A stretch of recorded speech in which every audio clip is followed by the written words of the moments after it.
In this video, I'd like to look at what makes titrating a strong acid different from titrating a weak acid. And to understand that, we need to remember a couple things. Starting with, we know that water is amphoteric. So when water, the acid, reacts with water, the base, it will produce hydronium and hydroxide. K for that reaction, Kw, is 1 times 10 to the minus 14th. Very small number. It means that water doesn't produce very much hydronium or hydroxide. The other thing we need to remember is that Kw is equal to Ka times Kb for any conjugate pair. So for an acid and its conjugate base, this math always works.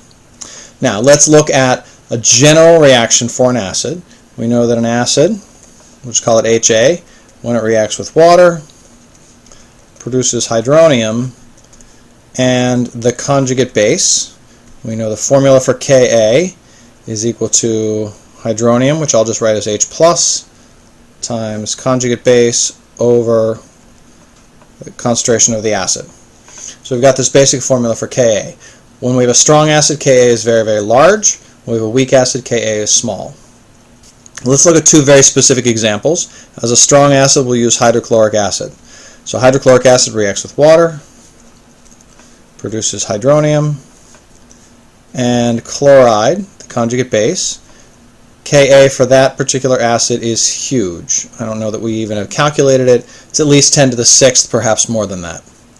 As a contrary example, let's think about acetic acid. HC2, H3O2, reacts with water. The reaction looks very much the same. We produce hydronium and acetate, which is the conjugate base. Ka for this is known. It's 1.8 times 10 to the minus 5th. So a very weak acid. 10 to the minus 5th as opposed to 10 probably to the positive 6th. So extremely different in terms of the strength of the acids. But what I want to focus on is the conjugate bases. So the conjugate base here is chloride. The key part of that idea is not just that it's a conjugate base, but it's a base. And if it's a base, that means it can react with water, produce hydroxide, and its conjugate acid, which of course is HCl. There must be a Kb for that. Kb, using this equation up here, is going to be equal to Kw over Ka. So this is 1 times 10 to the minus 14th over a huge number. This is going to work out to be somewhere in the neighborhood of 1 times 10 to the negative 20th or smaller. What that means is that chloride is an exceptionally bad acid. And this is always true. The conjugate base of a strong acid is always an exceptionally weak base. Now, just to make sure we're clear on how exceptionally weak this is, remember that water has the ability to make hydroxide with a K of 1 times 10 to the minus 14th. And that's pretty darn small. This is 10 to the 6th times worse at making hydroxide than water is. What that means is if you have a solution that contains chlorides, and you went around in that solution and bumped into a hydroxide, the vast chance is that the hydroxide came from water, not from chloride.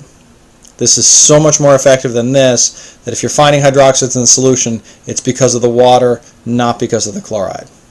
Now, as a contrary example, let's look at the acetate. So the acetate, again, the conjugate.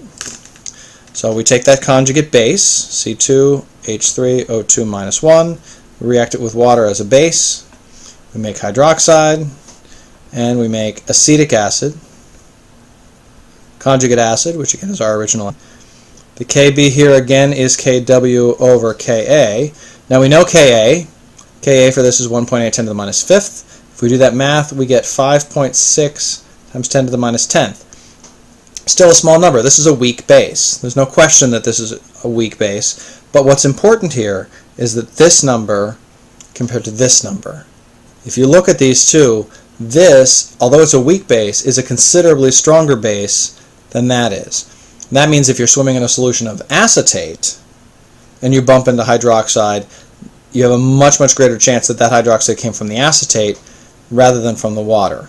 So in the end, what that means is that when I have a strong acid, hydrochloric acid is an example, but any strong acid, the conjugate base is irrelevant because it's a considerably worse base than water is. If I start with a weak acid, suddenly the conjugate base matters, because even though that conjugate base is weak, it's still a much more significant base than water, So we're going to need to keep track of that conjugate.